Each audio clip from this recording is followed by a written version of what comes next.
Assalamualaikum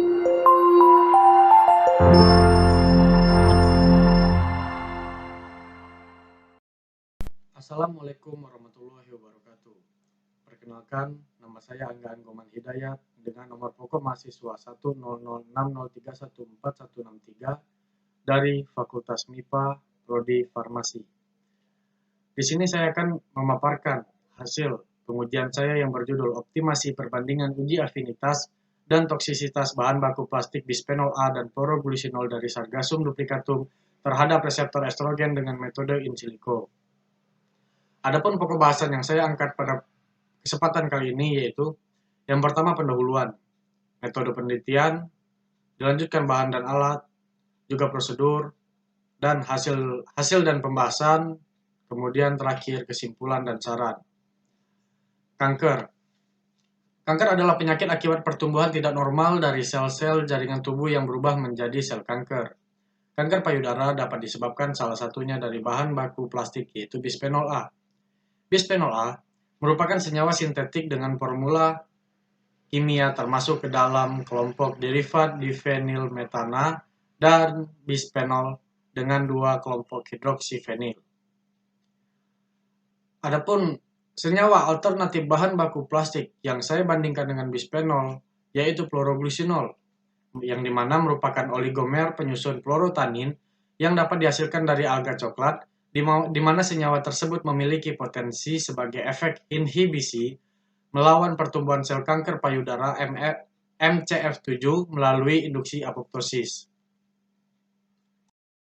Rumusan masalah pada penelitian ini yaitu apakah chloroglycinol dari alga coklat dapat digunakan sebagai alternatif bahan baku plastik yang lebih aman dibandingkan bisphenol A bagi kesehatan khususnya bagi kaum wanita. Tujuan pada penelitian ini yaitu mengetahui afinitas dan toksisitas chloroglycinol dari alga coklat terhadap reseptor estrogen yang dibandingkan dengan afinitas dan toksisitas bisphenol A terhadap reseptor estrogen yang menggunakan metode in silico. Manfaat yang bisa diambil dari penelitian ini yaitu memberikan informasi bagaimana chloroglycinol dari alga coklat berinteraksi dengan reseptor estrogen dibandingkan dengan bisphenol A sehingga keamanannya dapat dikaji lebih lanjut. Selanjutnya pada metode penelitian. Yang pertama yaitu menentukan jenis reseptor estrogen yang dimana jenis reseptor estrogen yang saya ambil di sini yaitu estrogen beta. Kemudian pencarian struktur 3 dimensi dari reseptor estrogen beta dan penggambaran struktur 2 dimensi dari senyawa bisphenol A dan chloroglycinol dilanjutkan dengan optimasi geometri senyawa bisphenol A dan chloroglycinol juga reseptor estrogen beta. Setelah itu dilanjutkan validasi metode docking untuk melihat nilai RMSD dan grid box. Selanjutnya simulasi docking antara reseptor estrogen beta dengan senyawa bisphenol A dan chloroglycinol. Yang kemudian didapat analisis hasil docking dan terakhir pengujian toksisitas senyawa bisphenol A dan chloroglycinol.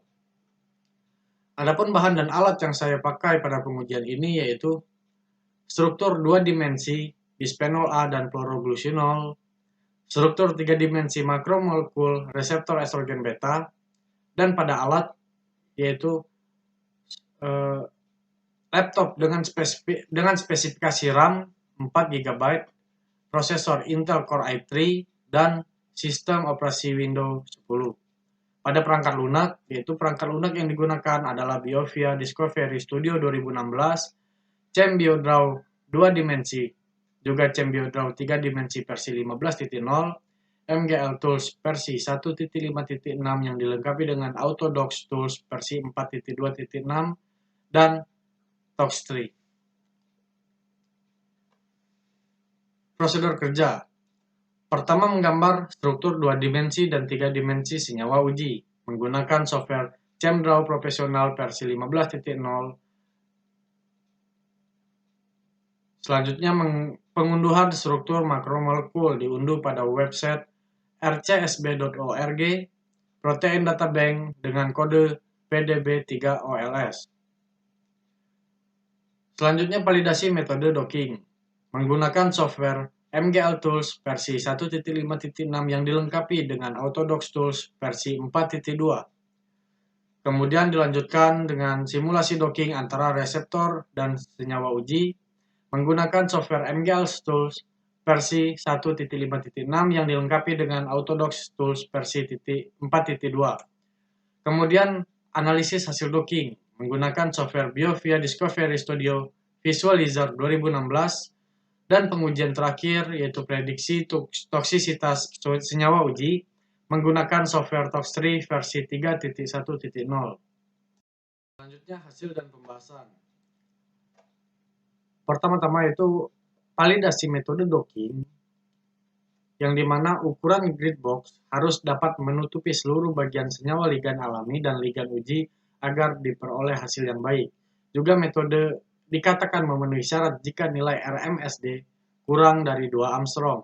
Semakin kecil nilai RMSD, menunjukkan posisi ligan hasil docking ulang semakin mendekati posisi ligan aslinya. Yang dimana pada validasi metode docking ini didapat nilai RMSD yaitu sebesar 0,375 Armstrong dan ukuran grid box pada nilai X yaitu 40, Y 40 dan Z 40. Selanjutnya dilakukan simulasi hasil docking.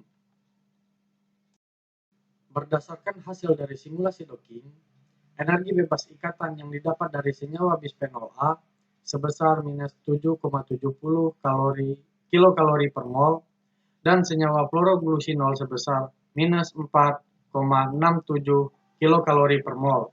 Dalam hal ini menunjukkan bahwa senyawa bisphenol A memiliki ikatan yang kuat terhadap reseptornya.